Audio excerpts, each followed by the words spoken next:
muy divertido también. Muy bien. Mi hijo Simón me pregunta de vez en cuando vamos a comer, estamos en la mesa, y levanta su mano y entonces dice, tengo una pregunta para hacerte. Y cuando él dice eso, te tienes que preparar, porque él piensa sus preguntas, ¿sabes? No te suelta, tiene 7 años, y no te lo suelta a la ligera. Entonces me pregunta, si Dios sabía que Satanás se iba a rebelar contra él, ¿por qué lo creó? Uf, ¿qué le dices? ¿Pero qué te digo a ti? ¿O qué me puedes decir tú a mí? Porque la Biblia no lo describe. ¿Cómo le puedes decir a un niño de 7 años? ¿Cómo le puedes decir a un hermano en la fe? Porque Dios permite cosas a veces cuando Él sabe lo que va a pasar. Pues la respuesta es no lo sé. Y esa fue la respuesta que le dije a Simón. Simón, no lo sé.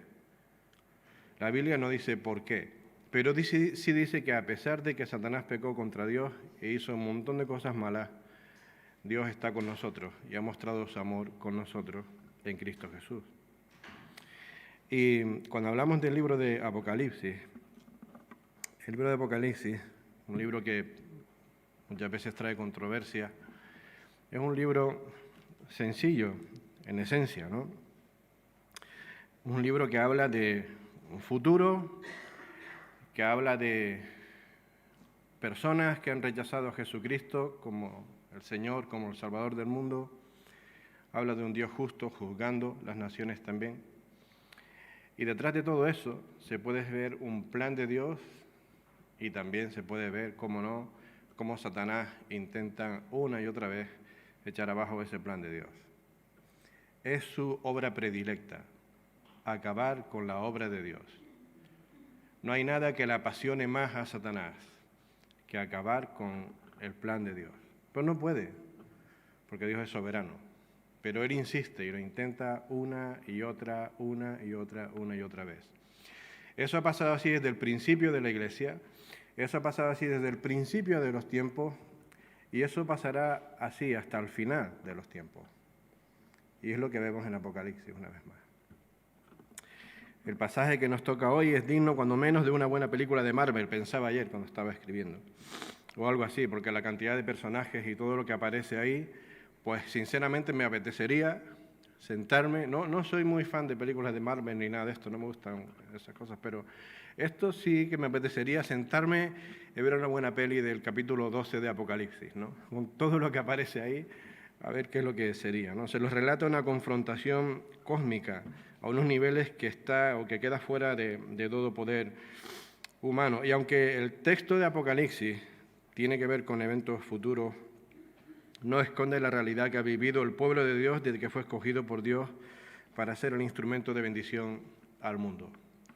Y esto es así, desde el principio. ¿Por qué Dios creó a Satanás? Pues yo no lo sé. Pero sí sé que Dios tiene un plan desde el principio y que Satanás ha intentado destruirlo desde el principio. Eso sí lo sé. Pero también veo en la palabra de Dios un Dios soberano sobre Satanás. Soberano sobre todos estos intentos de acabar con el plan de Dios. No puede. Dios tiene un plan y tiene un propósito. A veces cuando hablas de Apocalipsis, hay creyentes que dicen, no, yo no quiero hablar de Apocalipsis porque me da miedo. Eso lo he escuchado yo, ¿no? Me da miedo. Bueno, te da miedo. Pero cuando hablas con gente no creyente y le dices Apocalipsis, igualmente evoca miedo, evoca destrucción, evoca el Apocalipsis zombie, esto también que se ve por ahí, la chorrada esta también, ¿no? No tiene nada que ver con el Apocalipsis de la Biblia, porque en el Apocalipsis de la Biblia hay un Dios detrás de todo lo que pasa. Apocalipsis nos señala los juicios de Dios contra las naciones que han rechazado a su Hijo en un periodo de tiempo donde se describe como la tribulación, como nunca antes se ha vivido. Y ciertamente a lo largo de la historia el pueblo de Dios, tanto en el Antiguo Testamento como en el Nuevo Testamento hasta nuestros días, ha habido y sigue habiendo crueldades tremendas por seguir a Cristo. Hermanos nuestros que sufren por el precioso Evangelio del Señor. Nosotros estamos muy cómodos aquí. Estamos muy bien aquí hoy. Pero hay hermanos que sufren, que han sufrido en el pasado que sufren hoy y que sufrirán en el futuro por seguir a Jesucristo nuestro Señor y nuestro Salvador. Hermanos que han entendido la maravillosa gracia que ha venido del cielo en la persona de Cristo y que están dispuestos a entregar su vida por el Señor. Mi pregunta es si yo estaría dispuesto a entregar mi vida por el Señor. Es mi gran pregunta para mí hoy. Y tal vez la gran pregunta que deberías hacerte tú también. La cultura del bienestar nos ha acostumbrado también, también ha traído consigo una manera de entender y vivir el cristianismo. Se ha instalado el yoísmo, así le digo yo, ¿no? Todo es por mí y para mí. Debo buscar mi bienestar espiritual, debo buscar las iglesias donde se predique como yo quiero, y todo gira en torno a mí, ¿no? Y esto pudre las raíces de nuestra fe y esto no representa el verdadero evangelio. Así que no es una novedad sufrir por Cristo, no es una novedad conocer hermanos nuestros que han sufrido por Cristo el Señor. Pero hay hermanos que sufrirán por Cristo el Señor también en el futuro. La pregunta es, si tú y yo nos viéramos confrontados hoy en cuanto a esto, ¿dónde quedaríamos nosotros? Es la pregunta. Si pusieran a nuestros hijos en jaulas, pasando frío, en temperaturas bajo cero, y solo te dicen, solo tienes que renegar de Cristo, nada más, y te doy a tu hijo, y escuchas a tu hijo llorar por la noche, llamarte, pero solo tienes que renegar de Cristo, nada más. Alguno podría decir, bueno, Dios, tú conoces mi corazón, total, ¿qué va a pasar? ¿No sabes que hay hermanos que pagan el precio de decir Cristo es mi Señor, Cristo es mi Salvador, Cristo es mi Dios y no me voy a doblegar ante nada ni nadie? ¿No sabes que habrán hermanos nuestros así también en el futuro? Que su vida correrá peligro por el Señor, pero ellos estarán dispuestos a levantar la bandera del Evangelio y decir Jesucristo es mi Señor, es mi Dios, es mi Salvador. Vamos a leer Apocalipsis, capítulo 12, esta mañana. Es el último libro de la Biblia, así que poca pérdida puede tener. Capítulo 12 dice, apareció en el cielo una gran señal, una mujer vestida de sol con una luna debajo de sus pies y sobre su cabeza una corona de 12 estrellas. Y estando encinta, clamaba con dolores de parto, en la angustia del alumbramiento. También apareció otra señal en el cielo, y aquí un gran dragón escarlata que tenía 7 cabezas y 10 cuernos, y en sus cabezas 7 diademas. Y su cola arrastraba la tercera parte de las estrellas del cielo, y las arrojó sobre la tierra. Y el dragón se paró frente a la mujer que estaba para dar a luz a fin de devorar a su hijo tan pronto como naciese. Y ella dio a luz un hijo varón que regirá con vara de hierro a todas las naciones, y su hijo fue arrebatado para Dios y para su trono. Y la mujer huyó al desierto donde tiene lugar preparado por Dios, para que allí la sustenten por 1260 días. Después hubo una gran batalla en el cielo. Miguel y sus ángeles luchaban contra el dragón, y luchaban el dragón y sus ángeles, pero no prevalecieron, ni se halló ya lugar para ellos en el cielo. Y fue lanzado fuera el gran dragón, la serpiente antigua, que se llama Diablo y Satanás, el cual engaña al mundo entero. Fue arrojado a la tierra, y sus ángeles fueron arrojados con él. Entonces oí una gran voz del cielo que decía, ahora ha venido la salvación, el poder y el reino de nuestro Dios, y la autoridad de su Cristo, porque ha sido lanzado fuera el acusador de nuestros hermanos, el que nos acusaba delante de nuestro Dios día y noche, y ellos le han vencido por medio de la sangre del Cordero y de la palabra del testimonio de ellos, y menospreciaron sus vidas hasta la muerte. Por lo cual alegraos cielos y los que moráis en ellos. Ay de los moradores de la tierra y del mar, porque el diablo ha descendido a vosotros con gran ira, sabiendo que tiene poco tiempo.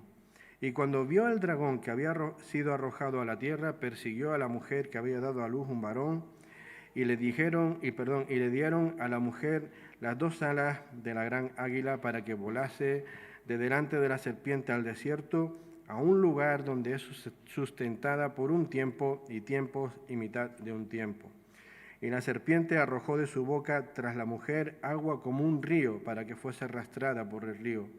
Pero la tierra ayudó a la mujer, pues la tierra abrió su boca y la tragó, y tragó el río que el dragón había echado en su boca. Entonces el dragón se llenó de ira contra la mujer y se fue a hacer guerra contra el resto de la descendencia de ella, los que guardan los mandamientos de Dios y tienen el testimonio de Jesucristo. ¿Es o no es para que hagan una película de Marvel de esto, ¿no? Yo creo que sí, todo lo que aparece ahí, impresionante, ¿no? El Apocalipsis está lleno de imágenes que representan algo. El hecho de que Juan escriba sobre criaturas que no existen, un dragón y cosas por el estilo, no quiere decir que sea falso o que no tenga un significado. Dice, yo vi y yo escribí, y eso luego tiene un significado, ¿no? Y a veces es fácil encontrarlo y otras veces cuesta un poco más, así que no vamos a perdernos en algunos detalles en esta mañana, porque no nos toca de esto. Pero lo primero que vamos a ver es que Satanás siempre intenta hacer fracasar el plan de Dios, y lo vemos de los versículos 1 al versículo 4. Apareció en el cielo una gran señal, una mujer vestida del sol como con la luna debajo de sus pies y sobre su cabeza una corona de 2 estrellas, y estando encinta clamaba con dolores de parto, en angustia del alumbramiento. Y también apareció otra señal en el cielo, y he aquí un gran dragón escarlata que tenía 7 cabezas y 10 cuernos, y sus cabezas 7 diademas, y con la cola arrastraba la tercera parte de las estrellas del cielo, y las arrojó a la tierra. Y el dragón se paró frente a la mujer que estaba para dar a luz, a fin de devorar a su hijo tan pronto como naciese, ¿no? Después de rebelarse contra Dios y ser echado de su presencia, Satanás ha luchado contra todo lo que Dios llamó que era bueno y bueno en gran manera. Y eso nos incluye a ti, nos incluye a mí. Y esto es algo que se ve a lo largo de toda la historia de la creación, desde el primer momento. Él quiso ser Dios. Qué ingenuo, ¿no? Qué tonto, qué estúpido. La criatura quería ponerse en el lugar del Creador. No es posible. Ese orgullo, esa soberbia, se rebeló contra Dios, fue expulsado de allí. Y en lugar de reflexionar, su corazón se volvió lleno de tanto odio contra todo lo que Dios ama. Y eso nos incluye a ti y a mí. Llegó con engaño, intentando destruir lo que Dios había hecho al principio, porque eso es lo que Él hace, engañar a la mujer, con que Dios te ha dicho que no puedes comer. No, Dios no te ha dicho que no puedes comer de todos los árboles, Dios me ha dicho que puedo comer de todo menos de uno. Claro, es que Dios sabe que serás como Él, haciéndole pecar, haciéndole dudar de Dios. Génesis 3:15 dice, y pondré enemistad entre ti y la mujer, entre tu simiente y la simiente suya, esta te herirá en la cabeza y tú la herirás en el calcañar. Y esta es esa promesa hermosa del Señor después de esta caída. Esa caída que trajo la maldición a la raza humana, trajo la maldición a esta hermosa creación que Dios había creado, pero también tenemos a un Dios que muestra su gracia desde el principio y que muestra el cuidado desde el principio con su creación y da esta hermosa promesa. Y esta hermosa promesa tiene que ver con el tiempo de Apocalipsis también. Tiene que ver con estas luchas que se producirán también. Pero es la promesa ya desde el principio de la victoria que hay en Jesucristo el Señor. Ya se nos anticipa quién va a vencer. Ya se nos anticipa quién es el Señor, quién es el Rey, quién es el dueño. Está ahí. Y como creyentes debemos vivir a la luz de esa victoria futura que está preparada para nosotros, para el pueblo de Dios. Es necesario pensar que hay un futuro que viene. A lo mejor estaremos aquí, a lo mejor no, pero estén los que estén, van a tener que luchar por el Señor. Pero es que tenemos que luchar por el Señor hoy también. Este texto de Apocalipsis hace referencia a todas las luchas, el sufrimiento, todo el dolor por el que pasó el pueblo de Dios en un intento de Satanás para que no llegara el Mesías, Jesucristo el Señor. Y eso lo vemos allí en el Antiguo Testamento, una y otra vez. Lo que Satanás intentó fue evitar que el Mesías llegara. El intento de exterminar la línea mesiánica es constante en el Antiguo Testamento. Satanás no quería que naciera Cristo, pero Dios tenía otro plan, y el único que es soberano es Dios. Y Satanás sigue en su lucha por hacer desaparecer el testimonio del Evangelio que está en manos de la Iglesia. Ahora, estamos bajo las acechanzas del maligno. Esta es la realidad también presente para nosotros. Efesios capítulo 6, versículos 10 y 12 nos recuerda el apóstol Pablo: por lo demás, hermanos míos, fortaleceos en el Señor y en el poder de su fuerza, vestíos de toda la armadura de Dios para que podáis estar firmes contra las acechanzas del diablo, porque no tenemos lucha contra carne y sangre, sino contra principados, contra potestades, contra los gobernantes de las tinieblas de este siglo, contra las huestes espirituales de maldad en las regiones celestes. Las influencias demoníacas existen, hermanos, y su papel es hacernos fracasar, intentar hacer fracasar el plan de Dios, pero no pueden. Dios permite a veces que nos llegue un poco de ese calor para hacernos ver y entender la necesidad que tenemos de permanecer en el Señor, pero es importante que pensemos en esto. Pensamos en el futuro, lo que nuestros hermanos tendrán que sufrir por el Evangelio, pero vamos a pensar en nosotros también, en nuestro día a día. Hay un precio que pagar por seguir al Señor. Hay un precio que pagar por seguir al Señor. ¿Hasta dónde estamos dispuestos a pagar ese precio? Porque las influencias demoníacas no han cesado. Él quiere destruir el testimonio del Evangelio. ¿Y sabes cómo quiere destruir el testimonio del Evangelio? Él puede hacerlo, pero probablemente no lo vaya a hacer en nuestro día. No va a traer por ahí a 4 o 5 locos y pegar 4 tiros aquí y matarnos a todos y acabar con la iglesia de Swansea. Él es mucho más sutil que eso. Él va a ir trabajando en tu corazón, poco a poco en tu corazón, que en mi corazón. Él va a ir haciendo minar nuestra fe en el Señor. Ese es su papel. Esta es la realidad que ha enfrentado el pueblo de Dios desde sus raíces cuando Dios escogió a Abraham y hasta el final. No te preocupes, ¿eh?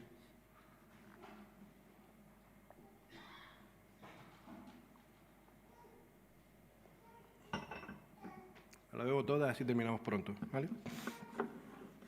Lo segundo que vemos es que el cuidado de Dios sobre su pueblo es el cuidado de Dios sobre su pueblo en medio de la tribulación también, del 6 al 9.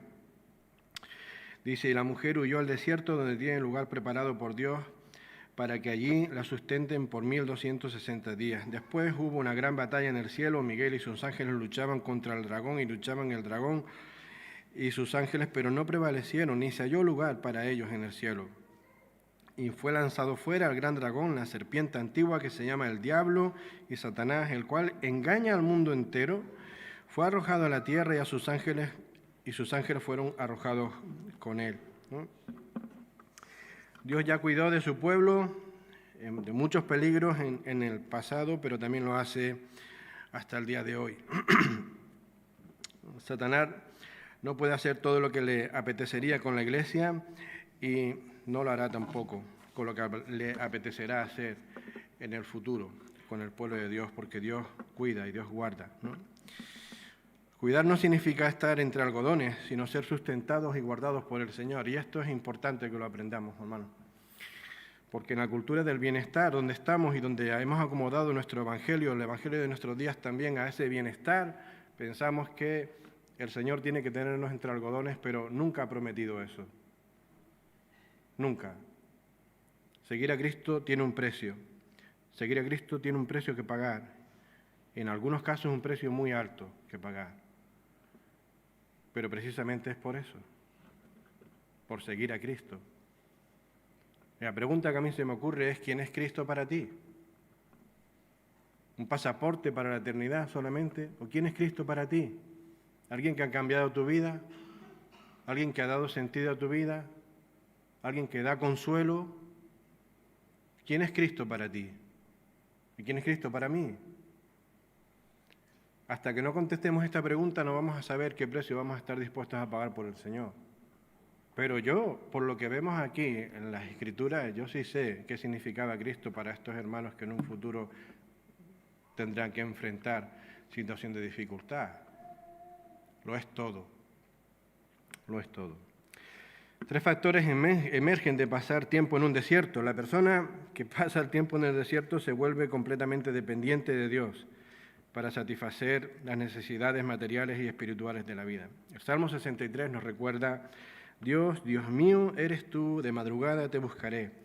Mi alma tiene sed de ti, y mi carne te anhela en tierra seca y áridas donde no hay agua, para ver tu poder y tu gloria, así como te he mirado en el santuario, porque mejor es tu misericordia que la vida. Mis labios te alabarán, así te bendeciré en mi vida.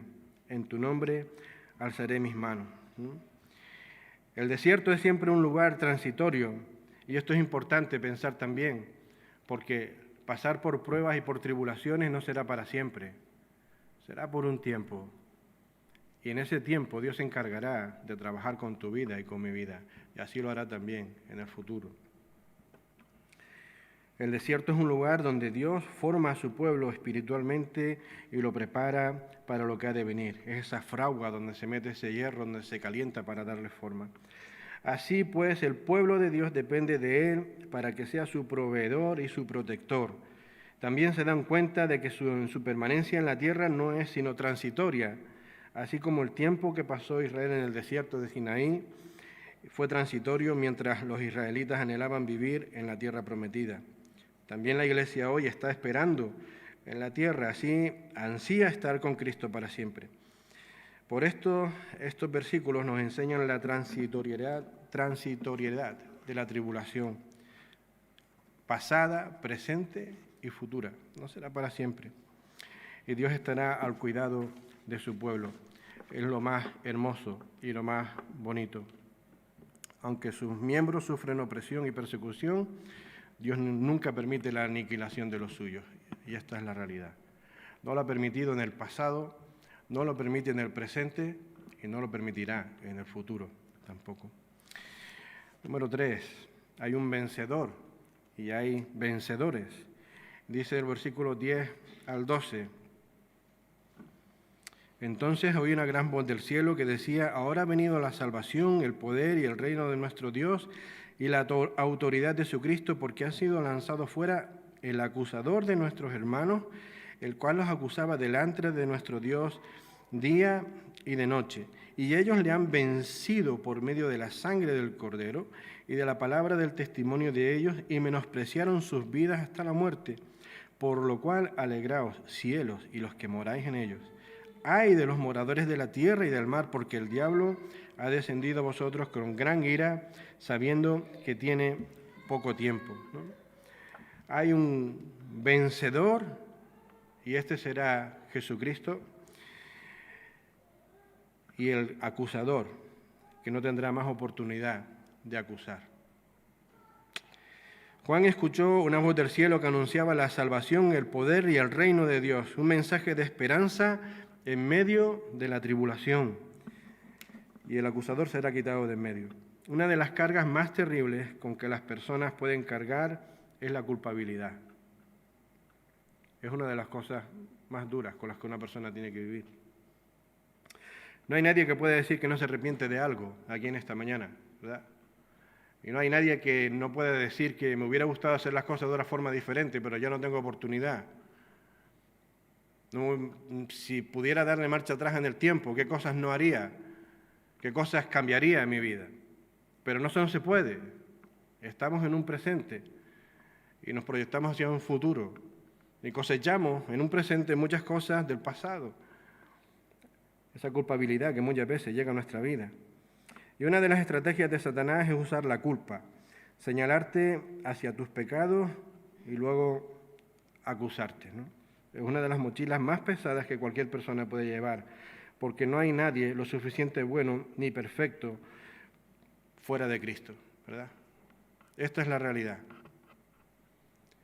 Hace tiempo hablaba conmigo una hermana en Cristo y me estaba comentando algunas cosas de su pasado y ella se había arrepentido, de verdad. Y me decía, yo le he pedido perdón al Señor, pero es que eso viene a mi mente una y otra vez. Yo le decía, mira, del cielo hacia arriba nadie te acusa, ¿sabes?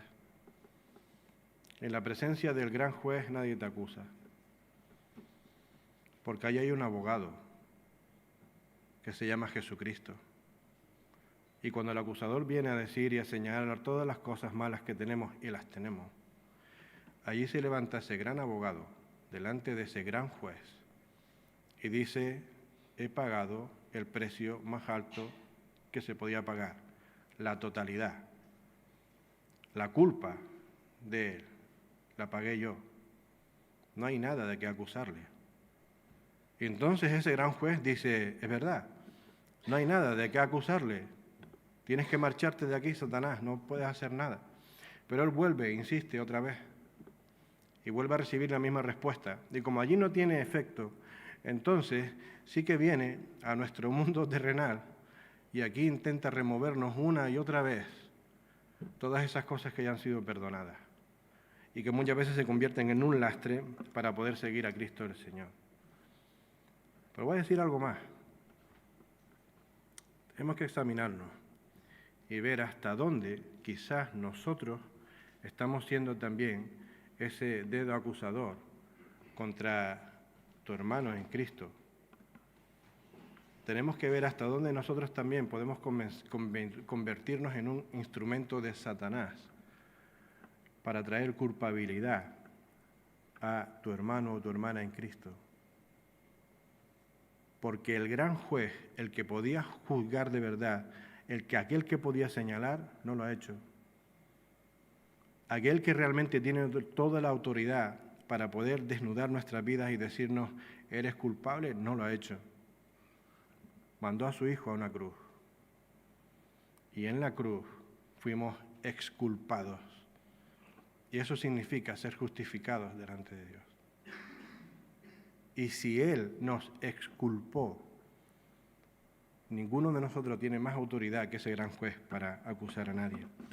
Pablo nos recuerda en Colosenses capítulo 2, versículos del 14 al 15, que Él anuló los cargos que había contra nosotros y los eliminó clavándolos en la cruz, de manera que desarmó a los gobernantes y las autoridades espirituales, los avergonzó públicamente con su victoria sobre ellos, ¿no? Y esto en la justificación. Hemos sido hechos libres de culpa por la preciosa sangre de Cristo.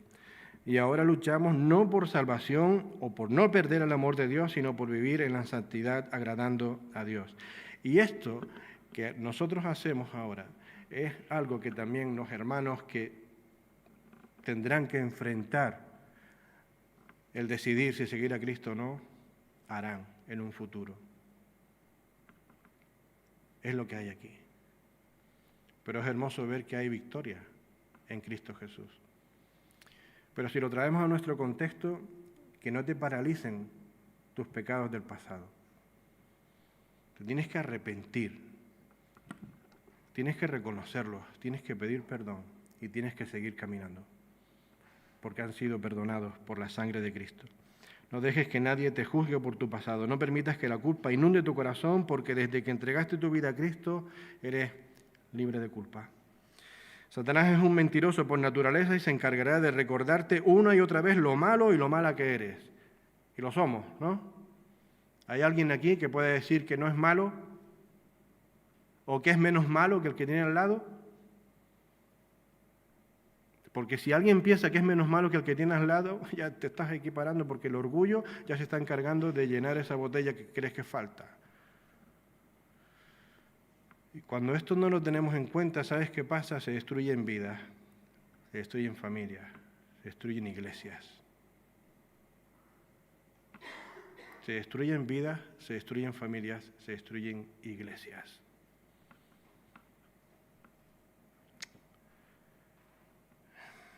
Y cuando una persona se sabe perdonada y amada, en lo más profundo de su corazón, cuando disfruta de esa relación que viene de una nueva vida con Cristo, que Cristo te da, eres capaz de no aferrarte a la vida con tal de no renunciar a Cristo, ¿no? Llegamos al final, versículos 12 a 17. Por lo cual alegraos cielos y los que moráis en ellas, ay de los moradores de la tierra y del mar, porque el diablo ha descendido a vosotros con gran ira, sabiendo que tiene poco tiempo. Y esto es importante, Satanás sabe que tiene poco tiempo. Y cuando vio el dragón que había sido arrojado a la tierra, persiguió a la mujer que había dado a luz al hijo varón, y se le dieron a la mujer 2 alas de la gran águila para que volase de delante de la serpiente al desierto, a su lugar donde es sustentada por un tiempo y tiempos y mitad de tiempo. Y la serpiente arrojó de su boca tras la mujer agua como un río para que fuese arrastrada por el río, pero la tierra ayudó a la mujer, pues la tierra abrió su boca y tragó el río que el dragón había echado de su boca. Pero el dragón se llenó de ira contra la mujer y se fue a hacer guerra contra el resto de la descendencia de ella, los que guardan los mandamientos de Dios y tienen el testimonio de Jesucristo. La victoria es segura. La victoria es segura. Pero para que haya victoria debe haber lucha. Me gustaba esta frase que me recordaba Ken constantemente. Porque hablamos de la victoria que tenemos en Cristo, pero no hay victoria si no hay lucha. Es la realidad. Satanás sabe que está derrotado y vencido, pero su odio por los que siguen a Cristo no ha menguado ni un ápice. Al contrario, conocedor de que su tiempo se acaba, su lucha contra todo el que quiere seguir a Cristo no cesa hasta que sea echado al mismo infierno. Mientras su punto de mira estará puesto esencialmente en aquellos que pertenecemos a otro reino. Esto ha sido así siempre. Esto es así en nuestro tiempo. Y eso será así hasta el final de los tiempos. Los creyentes de la tribulación sufrirán por causa de Jesucristo, el Señor. Como en muchas otras épocas de la historia, seguir a Cristo siempre lleva consigo un sufrimiento. Y lamento romperte los esquemas de pensar que seguir a Cristo será todo un jardín de rosas. No es así, no es verdad. No es verdad. Seguir a Cristo siempre lleva un sufrimiento. Siempre. Hay un precio que pagar. Nuestros hermanos a lo largo de la historia lo han hecho. El pueblo de Dios en el pasado lo ha hecho. Hay hermanos nuestros contemporáneos con nosotros en muchas partes del mundo que pagan el precio de su propia vida por Cristo el Señor. Tenemos que preguntarnos dónde estamos nosotros en cuanto a esto, porque en el futuro habrá hermanos que estén dispuestos a pagar el precio más alto por seguir a Cristo el Señor, y es dar sus propias vidas. Creo que debemos pensar en nosotros, si estamos demasiado cómodos siguiendo a Cristo el Señor, si hemos amoldado el Evangelio a nuestro propio día a día, a nuestro camino, a mi yo, si hemos reducido el poder del Evangelio a un Dios del genio de la lámpara. Tenemos que pensar qué cristianismo estamos viviendo. Aunque hay sufrimiento, la promesa de Cristo sigue en pie. Podemos confiar en que no nos abandonará y nos desamparará nunca.